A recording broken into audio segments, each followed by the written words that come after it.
तो पाकीज़गी के ताल्लुक से जो आज का सरमन होगा, worship in spirit with faithfully pure heart, रूह में दयानतदारी और पाक दिल से इबादत।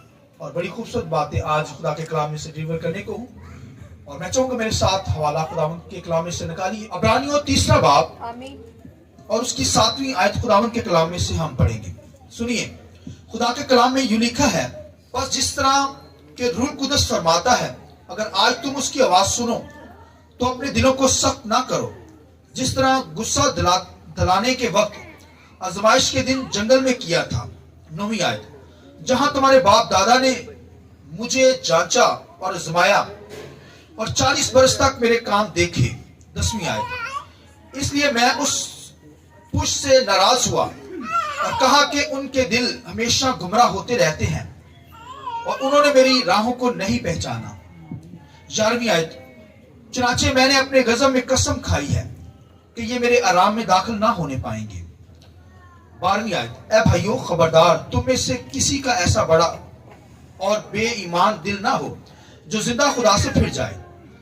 13वीं आयत के अंदर सुनिए, बल्कि जिस रोज तक आज का दिन कहा जाता है, हर रोज आपस में नसीहत किया करो, ताकि तुम में से कोई गुनाह के फ्रेम में आकर सख्त दिल ना हो जाए, क्योंकि हम मसीह में शरीक हुए हैं, बशर्ते कि अपने इब्तदाई भरोसे पर आखिर तक मजबूती से कायम रहें। चुनाचे कहा जाता है कि अगर आज तुम उसकी आवाज सुनो और अपने दिलों को सख्त ना करो, जिस तरह के गुस्सा दिलाने के वक्त किया था।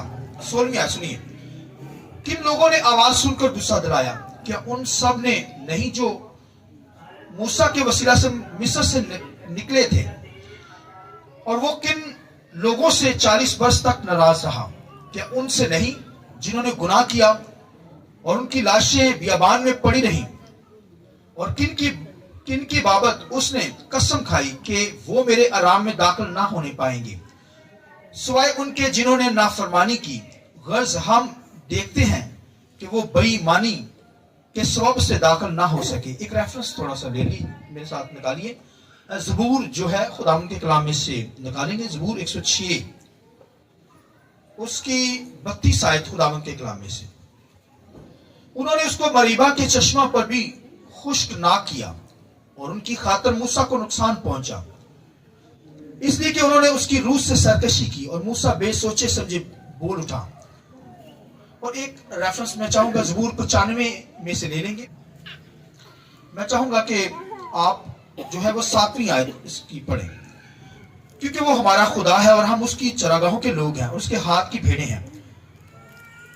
काश के आज के दिन तुम उसकी आवाज सुनते, तुम अपने दिल को सख्त ना करो, जैसा मरीबा में, जैसा मसा के दिन बियाबान में किया था। सुनिए आगे 9वीं आयत, उस वक्त तुम्हारे बाप दादा ने मुझे आजमाया और मेरा इम्तिहान किया और मेरे काम को भी देखा। 40 वर्ष तक मैंने उस नस्ल से बेजार रहा और मैंने कहा कि ये वो लोग हैं जिनके दिन आवारा हैं, उन्होंने मेरी राहों को नहीं पहचाना। चनाचे मैंने अपने गजब में कसम खाई कि ये मेरे लोग मेरे आराम में दाखिल ना होंगे। खुदावंद के पाक कलाम के पढ़े सुने जाने पर खुदावंद की बरकत।